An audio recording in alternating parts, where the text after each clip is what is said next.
Assalamualaikum warahmatullahi wabarakatuh. Berjumpa kembali di channel YouTube Jaya Emprit. Masih di buku Tuhan Tidak Perlu Dibela, Abdurrahman Wahid. Naib Paul dan Islam yang Tidak Marah. Kunjungan FS Naib Paul ke tempat bangsa Muslim Asia di tahun 1979 ternyata membawanya kepada sesuatu yang dicari sejak semula, Islam yang marah. Yang dicarinya memang Islam yang bukan untuk dipahami sepenuhnya, tetapi Islam yang menolak apa yang diyakini Naib Paul sendiri. Humanisme modern yang sekular dan teknologi yang dihasilkan oleh humanisme tersebut. Hasil kunjungan itu direkam dalam bukunya yang terbaru, Among the Believers. Sebagai salah seorang novelis terbesar dewasa ini, dengan sendirinya Naib Paul menyajikan pengamatan yang tajam dan ditinjau yang mendalam atas apa yang dilihatnya. Sangat menarik dilihat bagaimana ia mencoba mencari benang halus yang menghubungkan ucapan, sikap, dan pendirian orang yang ditemaninya menjadi sebuah narasi yang baik, menarik, dan enak dibaca. Sayangnya, kesemuanya itu tidak menutupi kelemahan fundamental dari karya terakhirnya itu. Kesudahannya, ia hanya mampu mengungkapkan Islam yang marah terhadap dunia modern. Padahal kesimpulan itu sendiri belum tentu benar. Kiranya masih lebih besar liputan Islam yang tidak marah, yang sama sekali lepas dari pengamatan Naib Paul maksudnya. Kemarahan Islam didapati Naib Paul di Indonesia dalam berbagai bentuk. Dalam diri Adi Sasono yang merasa dipojokkan oleh petugas intel hanya karena ia seorang muslim yang taat. Seorang santri dalam dirinya Imanuddin dari ITB yang menggunakan teknik psikologi modern untuk menanamkan kesadaran superioritas ajaran Islam melalui kursus keagamaan yang diselenggarakan. Dalam diri seorang pengusaha muslim yang memperkirakan pertarungan visi antara kaum universiter dan kaum pesantren, tidak cukup sejuta orang mati sebagai akibat peristiwa G30 SPKI. Kalau dilihat begitu, memang patut Naib Paul ketakutan. Kepemimpinan umat yang eksklusif yang mencari kebenaran hanya pada diri sendiri belaka.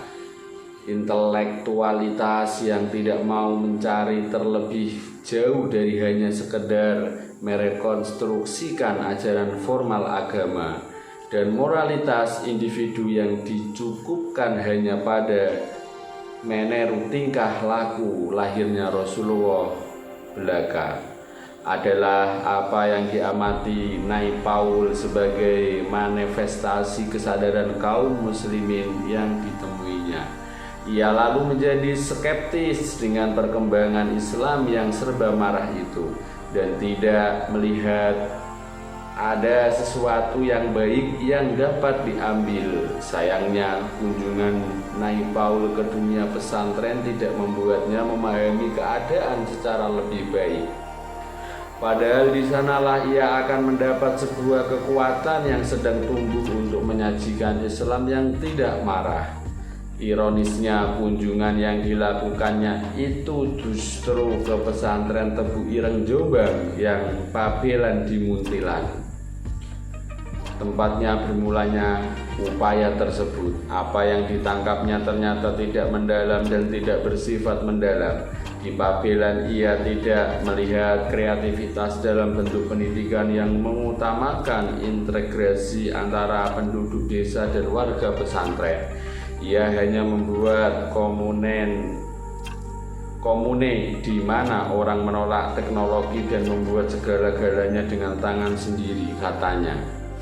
Di Tebu Ireng, ia hanya melihat pesantren sebagai penerus institusi kependetaan dari masa pra-Islam, membodohi orang desa sambil hidup dari mereka. Alhasil pendapat Nyai Paul tentang pesantren dapat dikembalikan kepada kata-katanya, membuat orang desa tetap saja menjadi orang desa belaka. Di tempat lain dikatakannya pesantren membuat orang desa tetap bodoh.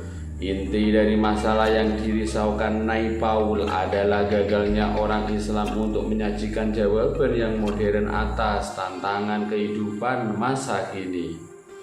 Baginya modernitas adalah dalam bentuk yang berkembang di negara-negara yang sudah maju industrinya, dari sikap hidup yang serba berperhitungan hingga kemampuan menguasai dan mengeksploitasi alam. Tidak heran kalau ia lalu berucap, orang Islam tidak akan maju kalau masih mengerjakan salat dan berpuasa yang dirumuskannya sebagai kerja yang tak perlu. Di sini terdapat kesalahan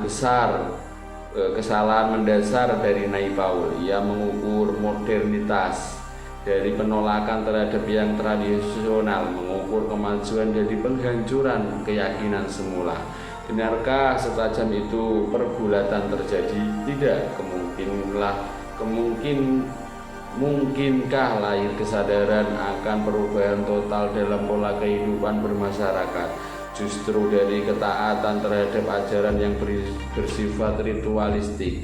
Bukankah mungkin sekali ideologi yang kreatif dan dinamis dibangun dari penggalian kembali terhadap ajaran sendiri?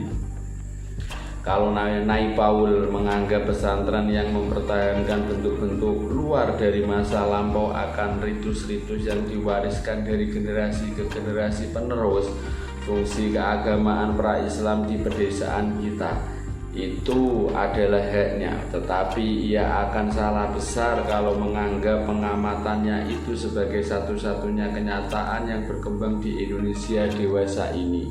Ia mengutip pertanyaan yang diajukan oleh sebuah majalah Kristen Katolik di Filipina ketika mewawancarai seorang kiai. Bagaimanakah seorang kiai dapat memelopori perubahan mendasar dalam sebuah masyarakat? Bagaimana ia mampu membuat para tuan tanah dan orang kaya menyerahkan kekayaan mereka yang menurut Islam justru milik Allah semata-mata kepada mereka yang mampu mengharap dan mengolahnya? Bagaimana ia mampu membuat para petani menyadari pentingnya kehadiran mereka di dunia ini guna memungkinkan tegaknya keadilan secara tuntas? Bahwa pertanyaan seperti itu diajukan oleh seorang yang bukan muslim kepada seorang kiai pesantren sudah menunjukkan betapa besarnya perubahan terjadi. Nyai Paul seharusnya menggunakan kutipan di atas untuk menggali lebih dalam dari kehidupan pesantren yang sedang memulai upaya besar untuk mengubah struktur kehidupan bermasyarakat secara mendasar, tanpa menggunakan kekerasan dan tanpa mengajukan protes apapun, tanpa kemarahan. Tidak berhaklah rasanya Nyai Paul meremehkan hal ini dan menganggap lemah lembutnya pesantren hanya sebagai kebekuan dan menganggap ketergantungan kepada kehidupan ritualistik merupakan penerusan fungsi keagamaan pra-Islam belaka. Demikianlah buku Tuhan Tidak Perlu Dibela, Abdurrahman Wahid, Nyai Paul dan Islam yang Tidak Marah. Terima kasih telah menyaksikan channel YouTube Jai Emprit. Jangan lupa subscribe, like, komen, dan juga share videonya. Assalamualaikum warahmatullahi wabarakatuh.